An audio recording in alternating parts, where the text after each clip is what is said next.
Hello, everyone. Thank you for sticking around in this afternoon. I know there are many more other nice talks around there, so thank you for being here. And today I'm going to talk to you about a couple of projects that focused on the effect of aquaculture drugs and pesticides on non-target marine invertebrates in general. But today we're going to focus, of course, on the lobster and the work that we have done at the Huntsman Marine Science Center. So just to give a little bit of introduction about the problem, around 40% of global aquatic products, including fishery, capture fisheries, are derived from aquaculture, showing an increased production trend. Aquaculture is a major economical activity in Canada. In New Brunswick alone, if you're not familiar with the area, that's the red circle right there. Fish and seafood exports are worth billions of dollars with an increasing trend each year, with specifically Atlantic salmon as the aquaculture of the major component. Huntsman Marine Science Center is in St. Andrews, New Brunswick, in the Charlotte County area. And in that county, salmon aquaculture industry accounts for 1 on every 5 jobs, more or less. So there is a lot of interest in the area. Well, when it comes to salmon aquaculture, there are many issues with maintaining the fish healthy and a good product. But one of the main problems is the sea lice, or parasites, crustaceans, naturally occurring parasites. And the aquaculture system creates these particular environments that facilitate the spread of these little guys. And they cause a global economic impact worth of millions, so $500 million annually throughout the world, with loss of stock, product downgrades, management costs, and so on. So there are a few management practices to make sure that to reduce the likelihood of infection and reduce the costs in general. There are many ways. One is a biological weapon, as the lungfish, not really working great. Other are physical solutions, but the chemical solutions are the most common methods. So there are 2 ways to administer pesticides and drugs in salmon. One is through a water bath. Basically, there is a well boat with a pool with treated water with either azametic phos or hydrogen peroxide mostly. Those are the 2 main components. And the fish goes through this pool, and the sea lice get in contact through the water. There is no harm for the fish, of course, but the sea lice are impacted by the compounds, and they detach from the fish. However, once the treatment is done, these compounds can be dispersed in the water. The other way is that in feed meds, and we're talking about 2 compounds that are ivermectin or emamectin benzoate. In this case, the medication are mixed with the food and given to the fish, and throughout the feces or uneaten material, these compounds can end up accumulating in the sediment. The CSAS, the Canadian Science Advisory something, I don't remember, found a few key data gaps. Although these compounds have been used for many, many years, there are still unknowns regarding the comparison of formulation and active ingredients. For example, for azametic phos, that's the active ingredient, and then we have the formulation, Simosan, which has other ingredients that aid the azametic phos to fulfill its purpose. And other question marks are regarding the mixture of compounds or whether available toxicity data are representative for Canadian species. So this is in a nutshell, briefly, the background about this project. And so we started to do some toxicity testing with a known target marine invertebrates and planktonic species, because they are known to be particularly sensitive to contaminants. So today we are going to talk, of course, about lobster, high-value fishery. You probably don't know about that. The cool thing is the lobster fishery overlaps significantly with the salmon farming areas. On the bottom right, you have a couple of pictures with in black the salmon aquaculture facilities, and in red the lobster fisheries. So there is a significant overlap. And we applied a framework of methods across all life stages of the American lobster to determine the hazard posed by existing and also novel therapeutics that may be applied in salmon aquaculture. yeah, so we apply a series of more classic and also more innovative methods considering the route of exposure. Speaking of route of exposure, we talk about water bath. They disperse in the water column after application, and so they are a greater risk for pelagic organisms like lobster stage 1 to throughout stage 3. And for the in-feed meths that accumulate in the sediment, they may be a greater risk for benthic organisms stage 4 plus to the adults.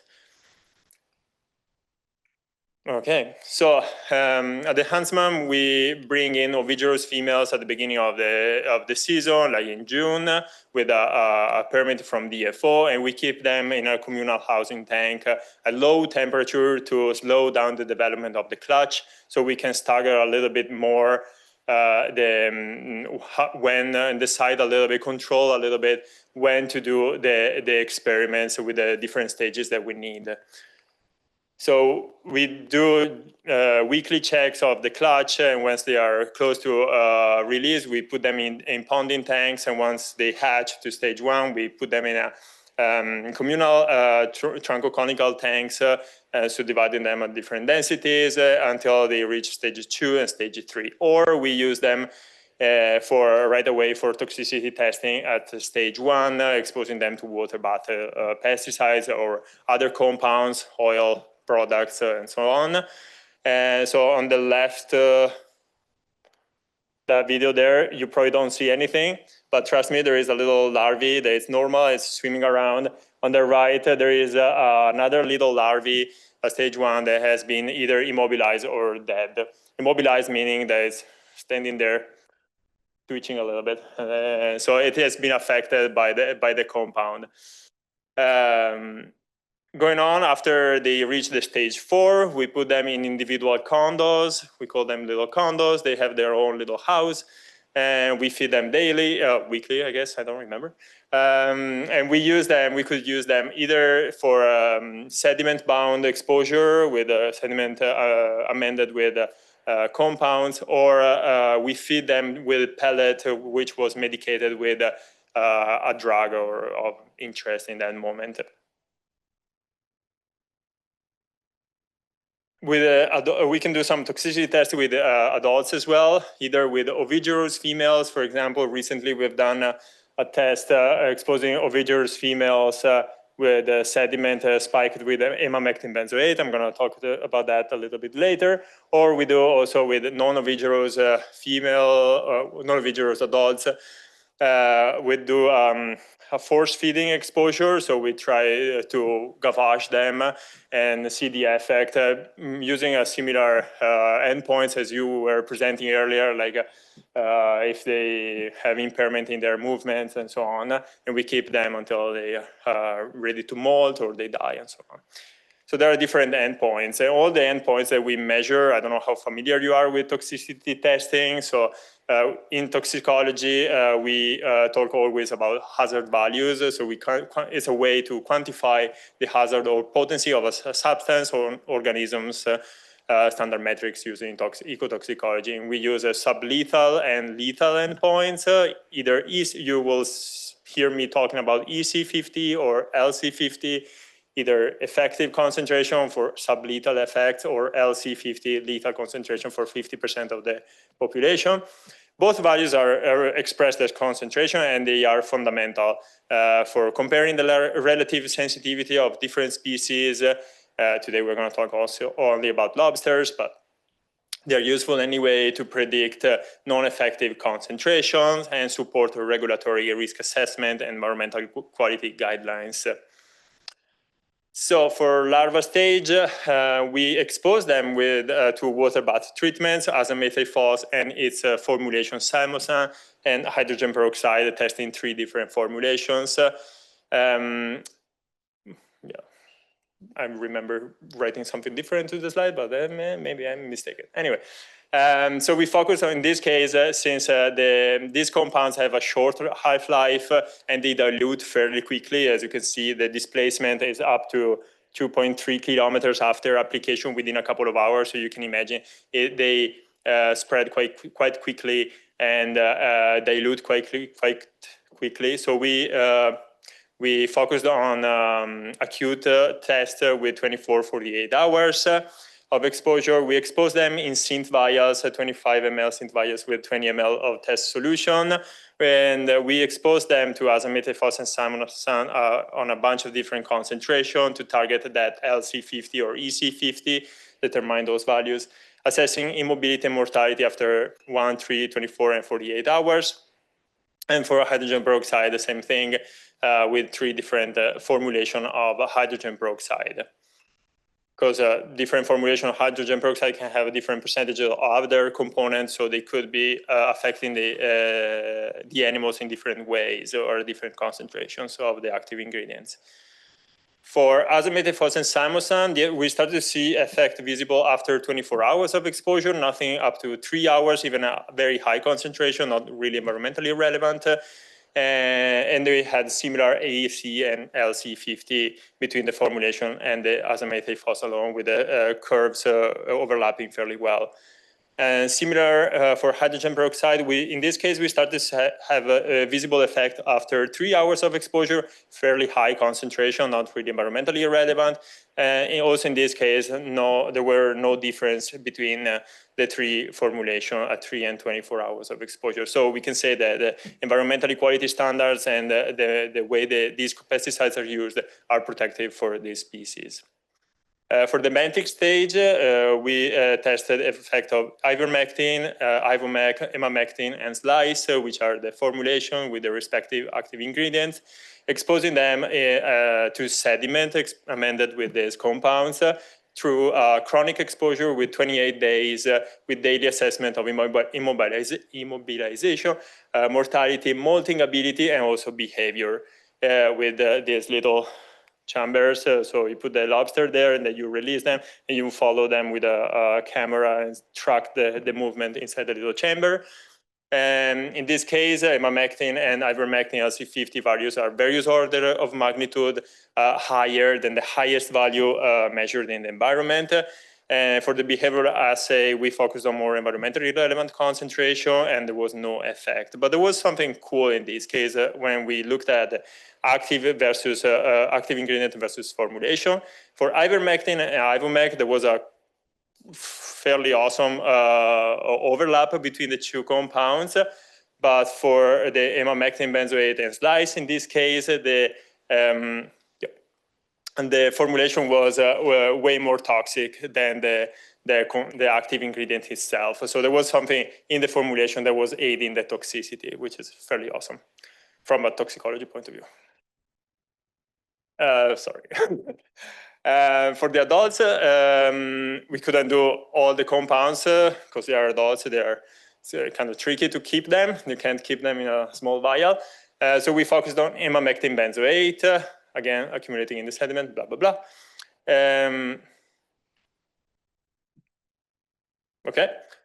So these are the tanks where we kept the ovigerous females for 10 days. So the clutch was in contact with the sediment, and we assessed a bunch of endpoints on adults, like immobilization, mortality, molting ability after they released their clutch. At the beginning, we had an estimation of the clutch size, so we were able to estimate the egg that were released in comparison to the beginning.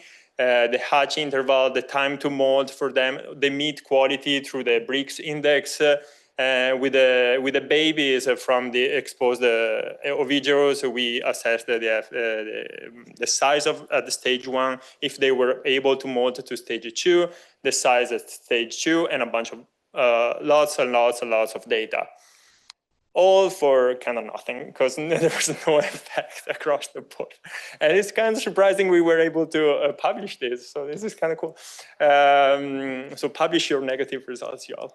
So in this case, we tested concentration up to almost 30 times higher than the highest environmentally relevant concentration that was found out there in Canada. And there was no effect nor on ovigerous females nor on their offspring. So we went further after this, and we did a longer exposure. I'm still processing the data.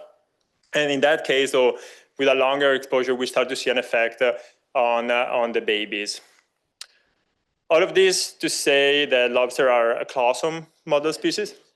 for conducting toxicity tests. We use them a lot with pesticides, but also other compounds like petroleum products, industrial effluents. And these are a few publications from the Huntsman Marine Science Center. And with that, I just want to thank the DFO, thanks to the Huntsman Marine Science Center staff, because they are great people. And I'll take any question from you.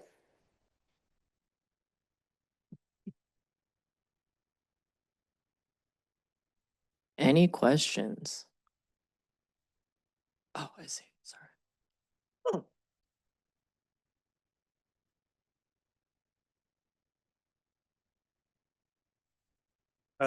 Just a point of information for the audience is the highest grade hydrogen peroxide is 30%. Are you using 50% of 30%? We use the mostly 50%, but we also use the 35% and 3%. 3% is the one that you can find at the local store, at the local. Yes, that's 1/10 the maximum, but you wouldn't, yeah. Well, in When you the say 50%, yeah, you're saying wet 50% of 30. No, it's 50%. That's the formulation that they use in aquaculture. Get 50%. It's what we bought. You get 30%. We got can't get 50%. Well, I can send you a picture if you want of the bottle that we have in the lab. It says It's a 50% hydrogen peroxide wet weight on water. Nope. A label of 50% of the original 30. No. It's a 720 grams liter of hydrogen peroxide. It's 50% on. I think that's physically, chemically possible to have 100%. Well, it's a there is a stabilizer in it to keep it stable, but it's what we bought from the company that make it, I think, yes. It's the one used in aquaculture. I can show you. Can I ask a different question? For sure. Cool. So I have a question about, you said you get your females from DFO and then you slow down the embryo stages so you can work with your larval lobsters when you need them. How many females do you hold at a time, and do you like separate which clutch you're bringing your post-larva? Okay. So how 100%. many do you have? So it depends on the year. This year we got 44. We wow. asked for 45. We got 44 because the season was kind of weird. Yeah. But it depends on the year. If we need more, if we have more, if we know that we have more lobster experiments to do, depending on the project that we're involved in, we can bring in more. I don't know if there is a limit. Do you know if there is a limit there? Yeah, we usually ask around 40, 45, 50 maybe or something. How long are you allowed to, or how long are you able to expand the larval period? So I really want to know. I'm so we are curious. doing larval lobster studies right now. What? Yeah, All right, we're we have an definitely following ongoing up. stage 1 Yes, study okay. now. Cool, that's really exciting. Yeah, Thank you. instead of in August. It's not, they are a little different. They're not environmentally relevant and everything, but for regulatory purposes, they're more than good. Yeah. Great, thank you.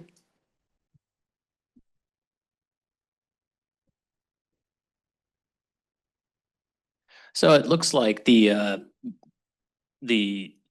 waterborne exposure is a much more relevant route for environmental toxicity for lobsters than sediment, contact-borne. Have you done any tissue-specific stuff to look at effects on, gills or other tissues as opposed to whole body toxicity?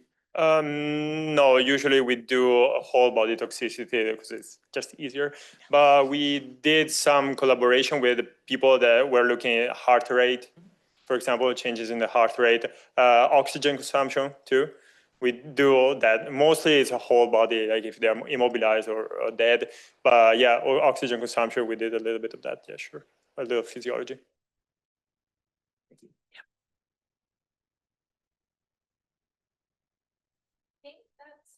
Hi, thank you so much, Davide.